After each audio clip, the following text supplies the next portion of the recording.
What is up, YouTube, and welcome to this Euphoria episode 6 breakdown.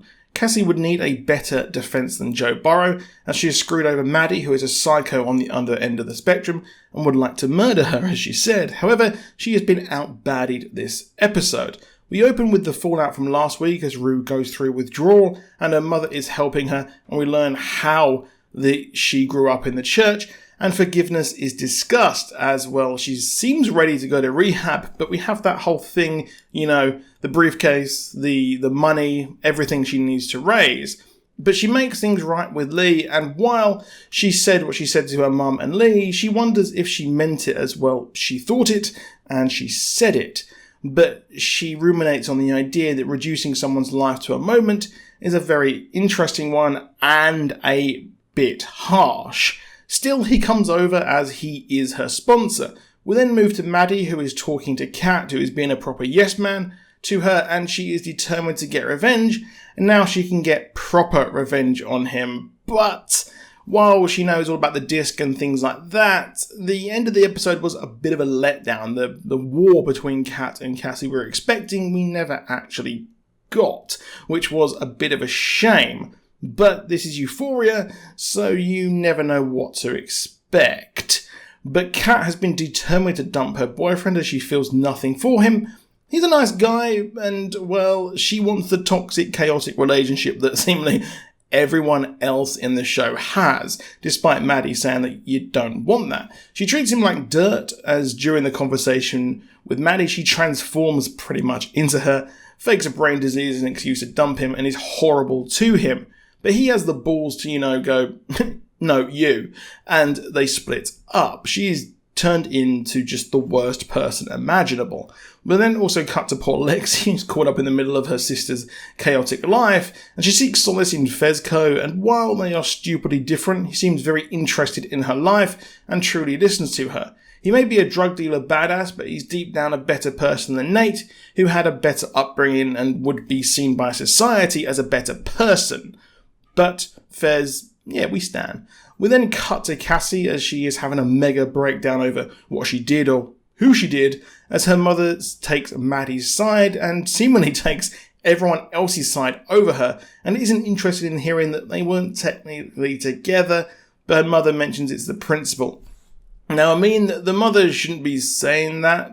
She's out of line, but she's not wrong. And it's evident this is why she is like she is, as her mother puts everyone else over her, including Lexi and even Rue as well, because, then we have the whole debate over addiction, but Cassie hasn't really done much wrong here and just tried to be a good person. I feel like I feel bad for her as everyone else treats her like crap. One person I don't feel bad for is Nate, who is the gigantic douchebag. His mum says that, don't be angry or don't hurt her. He's saying that he was only angry and aggressive like he was because he was angry at his father. But, that's just who he is. His mother is ecstatic she can be with herself, she can be herself and live her life. But Nate is him. He is his father. He is just the worst person imaginable. While Kat is cosplaying as a douchebag, Nate truly is. The source of all his anger was supposed to have been his father, but with that out of the way, he is just acting like he is or has done the whole time. Now, his mum hilariously even preferred Cassie over Maddie. Who wouldn't, as he is seemingly going to do something bad, as it can't be let known what his dad did and what was in the discs about Jules holding his gun, as the business will be his one day. He has to sort this out. Even weirder is how the crimes that Fezco was involved with earlier and Mouse being killed comes back. I was not expecting that to come back, as we know Ashtray was involved in a killing and Fezco is obviously involved as well.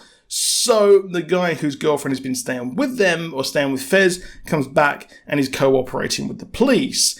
Now his girlfriend doesn't tell Ashtray and keeps it close to her. And poor Lexi is caught up in the trap house drama as Nate comes with a gun to Maddie like a total psycho and discusses his dad's tape or disc, with her. It wouldn't be so bad, I guess, if Jules wasn't underage, but it's still really, really creepy filming people like that and totally not okay.